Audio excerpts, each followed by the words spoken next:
প্রবাসীরা চাচ্ছে পাসপোর্টের সমাধান। প্রবাস মঞ্চে আপনাদেরকে স্বাগতম। বর্তমান সময়ে মধ্যপ্রাচ্য থেকে শুরু করে পৃথিবীর বিভিন্ন দেশে প্রবাসীরা যে একটা সমস্যার সম্মুখীন হয়েছে সেটি হলো এমআরপি পাসপোর্টটা বন্ধ করে দেওয়ার কারণে অনেকেই ই পাসপোর্ট কনভার্ট করতে পারছে না। যেহেতু ই পাসপোর্ট এটি করতে গেলে আপনার এনআইডি কার্ড বা জন্ম নিবন্ধনের যে ইংলিশ কপিগুলো, অনলাইন কপিগুলো লাগে সেগুলো দিয়ে সেরেই আপনার করতে হয়। তো দেখা যায় অনেক প্রবাসীরই বর্তমান সময়ে যে পাসপোর্টটা আছে পাসপোর্টের সাথে এনআইডির মিল নাই, এবং জন্ম নিবন্ধনের ক্ষেত্রেও দেখা যায় অনেক একটু গোলমেল থাকার কারণে অনেকেই এমআরপি পাসপোর্ট থেকে ই পাসপোর্ট কনভার্ট করতে পারতেছে না।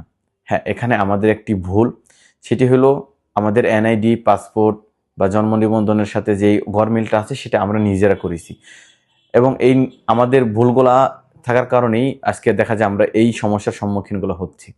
তবে আমরা সরকারের কাছে আবেদন জানাবো যে আবার পুনরায় এমআরপি পাসপোর্টটাকে সচল করা হোক, যাতে সকলেই এই পাসপোর্ট দিয়ে সেরে রিনিউ করতে পারে। অথবা যদি সম্ভব না হয় তাহলে পৃথিবীর বিভিন্ন দেশে যে দূতাবাসগুলো আছে সেই দূতাবাসের মাধ্যমে যাতে আমরা এনআইডি কার্ডগুলো করতে পারি খুবই দ্রুত, বা এনআইডি কার্ডের যে ভুলগুলো আছে ভুলগুলো আমরা সংশোধন করতে পারি।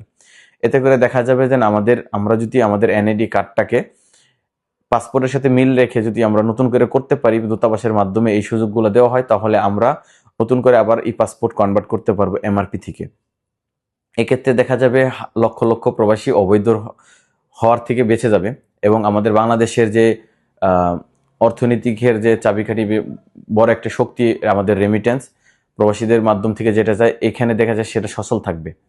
তো যদি এই ব্যবস্থাগুলো না করা হয় তাহলে দেখা যায় রেমিটেন্স উপরে বড় একটি ধাক্কা আসবে, এবং বাংলাদেশ অর্থনৈতিকভাবে একটু বিপদের মুখে যাবে। কারণ বাংলাদেশের বড় একটি সাপোর্ট এই রেমিটেন্সের মাধ্যমে যায়।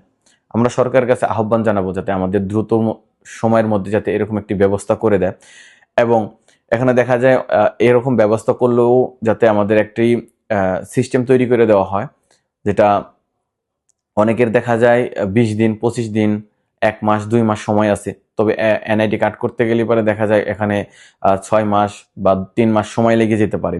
তো যার 20 দিন, 25 দিন সময় আছে সে কিন্তু এই এনআইডি কার্ড করার সুযোগ থাকার পরেও কিন্তু সে কিন্তু ওই অবৈধ হয়ে পড়বে। সেক্ষেত্রে দেখা যায় আমরা যাতে দূতাবাসের মাধ্যমে যে এনআইডি কার্ডগুলা করার যে সুযোগগুলো যদি তৈরি করে দেয়, সেক্ষেত্রে যাতে 48 ঘন্টার মধ্যে আমাদের কাছে একটা পিডিএফ চলে আসে ইমেলের মাধ্যমে, যে আমাদের যে এনআইডি কার্ডের একটা ডেমো, সেটা দেখে